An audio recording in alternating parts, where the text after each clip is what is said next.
It's pretty crazy that we're already starting into Q2 of 2025, so in theory, we could have our hands on Menace in less than 6 months. I don't have any inside information, so don't hold me to that. I'm just getting pretty hyped up for release. This video is part 3 in a series that I'm doing going over all of the developer news and previews right up until launch. A playlist with all of the previous information and videos will be linked at the end of this one and in the description below for you to check out also. And if you want to stay up to date on Menace as well as other tactics and strategy games, feel free to subscribe.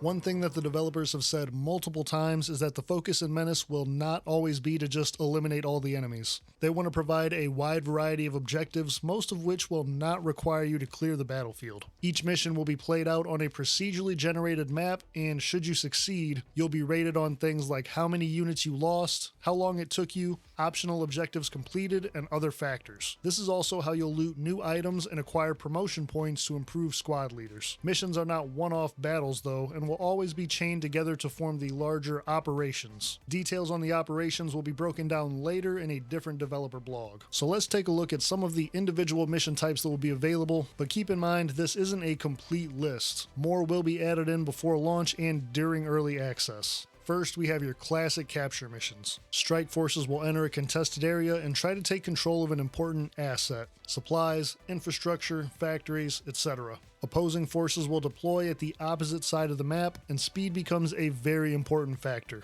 This is because each capture area, usually 9 tiles large, has a set number of tickets attached to it. The more units you have in the area, the more tickets you'll capture per turn. However, enemy units in the capture area will stop this process, so ideally you'll beat them there, then suppress and eliminate them as they approach. In these capture missions, once all areas are secured, it will end immediately, regardless of how many units are left on the battlefield. This means that speed and using the right vehicles, perks, or equipment to maximize that are absolutely essential. Next up is the hold ground or defend style missions. This can be a settlement you have to protect or important assets that enemy forces are trying to take over. You know the drill here. Waves of enemies will drop in and you have to fend them off for a set number of rounds, with the developers specifically stating these missions are one of the few types that have unlimited enemy reinforcements dropping in. Typically, you'll be defending an area in the middle of the map with enemies approaching from all sides and lots of cover. Similar to the capture mechanics, there are a certain number of tickets in the defended zone, and each enemy unit in that zone will capture a ticket. If you can't fend off the enemies for long enough and the tickets get to 0, you lose the zone and the mission. You'll likely be outnumbered and outgunned, so spreading out and suppressing enemies before they can dig in will be a crucial tactic here. Our first look at a more covert style mission comes with Sabotage, an age-old mechanic with some interesting twists. Your mission will be to drop in, get to the targets, sabotage them, and then evac out. Enemy forces will be thick in these missions. However, they will all start in patrol mode and not sharing vision with each other. This is an important distinction because it means that only the enemies in the vicinity will be alerted if a fight breaks out, making it extremely important to sneak by or outmaneuver patrols and enemies whenever possible, and eliminate them quickly when not. Scouting, cover, and speed will be the main elements in these missions. Another classic is the rescue mission, where you'll have to evac civilians or get VIPs out of imprisonment. These are similar to the XCOM style, with you taking control of the easily killed civilians or VIP once you approach them. While the original enemies guarding the site may not be too tough, as soon as they're alerted, heavy reinforcements will follow, forcing you to cover and leapfrog tactically to extract or use transport vehicles to get out of there ASAP. But if you're looking to just drop in and drop bodies, don't worry. One of the most brutal mission types, the base assault, is just that. Your forces will deploy against heavily fortified enemies that could have any number of defensive capabilities. We're talking bunkers, minefields, automated turrets, guard towers, all the fun stuff. These missions are won by successfully eliminating a certain percentage of enemy forces on the map, and players will have to strategically figure out what gear to bring and where to attack to take out fortifications and minimize their own casualties. Good recon and intel will make all of the difference.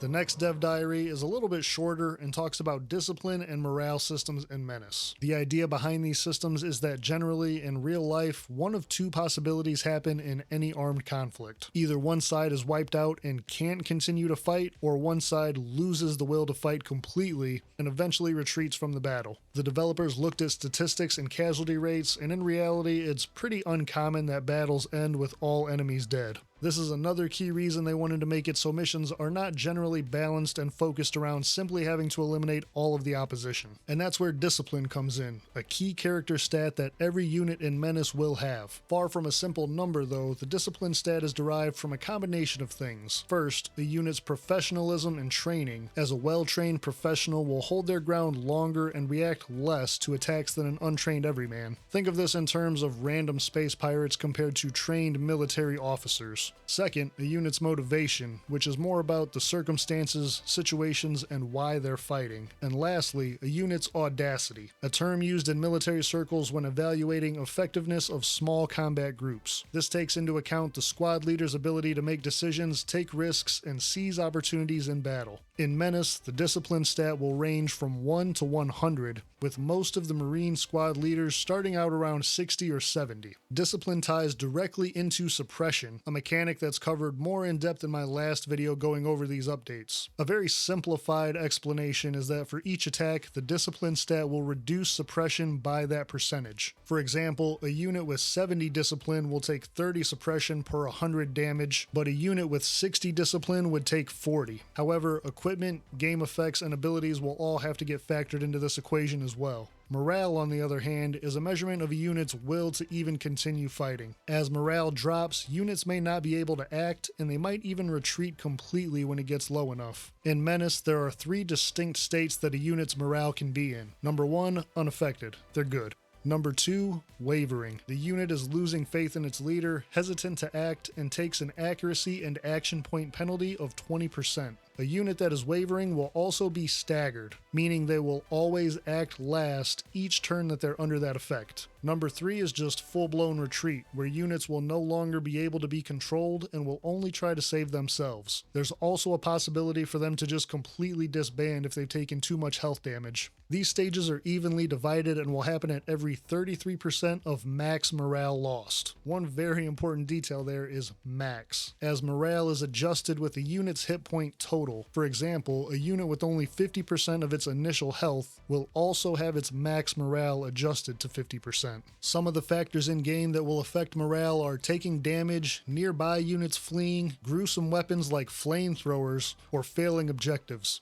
You can also get increased morale by completing objectives and destroying enemy vehicles or units, and it regenerates at a decent pace per turn. This entire system is designed to allow for a playstyle like shock and awe.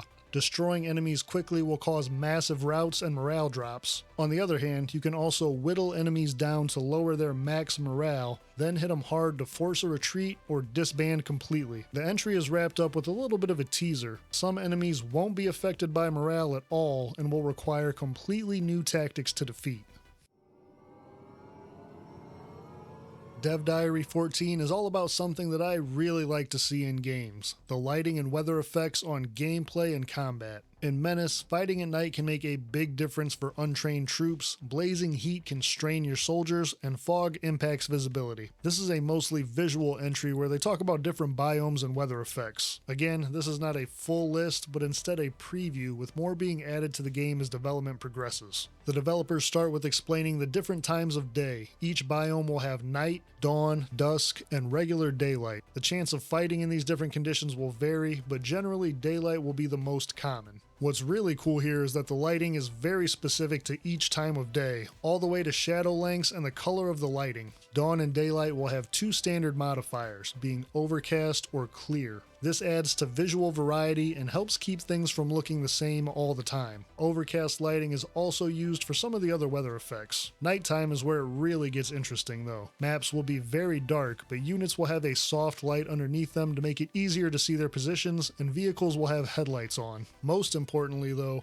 night will have severe effects on vision ranges, accuracy, and detection, forcing fights to happen in closer quarters. This in turn means that damage drop-offs from range won't come into play as much, and units will overall be exposed to deadlier fights and take more damage. Night missions are going to be intense. However, there will be some specific equipment to help with that, like night vision goggles, that remove some penalties and effects of darkness. Units with night vision goggles even get to see combat in this nice green hue. Weather will also be a big factor, with the devs specifically stating that this is an area they're not too deep into yet, so more is going to come later. Each weather effect will have its own unique ambient sounds, and biomes will have their respective issues: snowy blizzards, desert sandstorms, etc. Light rain will be common and unintrusive, while thunderstorms and heavy rain can impose visibility penalties. The real interesting part of this entry comes toward the end though. In the Wayback System, some planets may have even more bizarre environmental hazards, like lower gravity, energy fields that interfere with weapon functions, scorching heat that make energy weapons overload fast, or freezing cold that keeps them from overloading.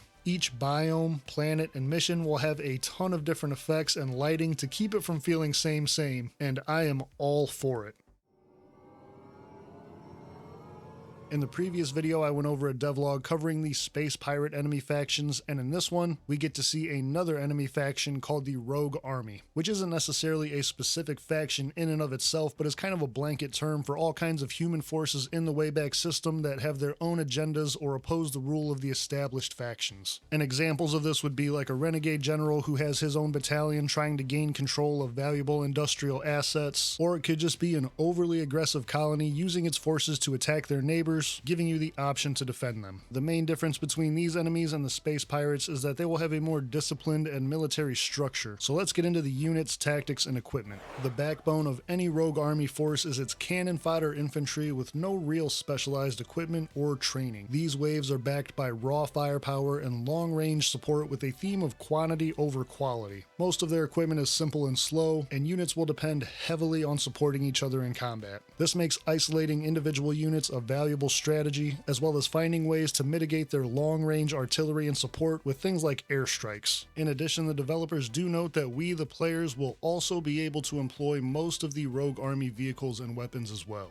Starting with the basic infantry squad consisting of 6 or more soldiers. This unit is equipped with basic mass-produced rifles and a simple blast vest. They don't have any special weapons, however they do have anti-tank grenades and smoke grenades that they can use when necessary. Moving on to the heavy weapons teams, these are specialized mobile infantry units with heavy weapons to provide fire support and compensate for the basic nature of the regular infantry. All heavy weapons have limited ammo and generally come with a tripod that needs to be set up before they can be used. And as long as the weapon is deployed, the squad has to remain stationary, which makes it a prime target for things like airstrikes and off-map abilities. The large caliber autocannon teams can effectively engage infantry and light vehicles over medium to long range with devastating salvos once they're set up. The medium machine gun teams are more about providing suppressive fire. They're not really effective against most vehicles, but are easily able to shut down or slow enemy troop movements and pin you in place so the infantry squads can move in. The real anti-vehicle teams are equipped with a launch pod that's reusable for anti-tank missiles. These teams typically don't pose a real threat to infantry, but the rocket launcher is capable of taking out vehicles from a long distance. The more suppressive version of that is the heavy infantry mortar teams that can shoot over very long distances without a direct line of fire. These teams are meant to be hard to locate, so reconnaissance and intelligence are key to finding out where exactly they are and stopping them before they become a problem. This is not a full list, by the way, and more weapon teams will be added in the future. Going back to that limited ammo thing for heavy weapons, the Rogue Army also employs something called a supply runner, and these are singular guys that rush to rearm heavy weapons teams once they're low on ammunition. AKA, this is the guy you want to take out before he ever gets a chance to get to his destination. The Rogue Army also employs special unit officers to ensure that all infantry squads keep pressing the assault. These officers come with bodyguards and can increase the movement speed of nearby allies and also reduce their suppression to keep the momentum going. Moving on to the heavy equipment, we have the basic stationary heavy artillery piece. These cannons can shoot high explosive shells at any point of the map due to their extreme range and indirect firing capability. They're not the most accurate things, but if they do hit, they're going to do a lot of damage. And they have a prominent weakness in a minimum range, which means that if you move close to it, it won't be able to hit you. Next up is the Rogue Army's version of a light walker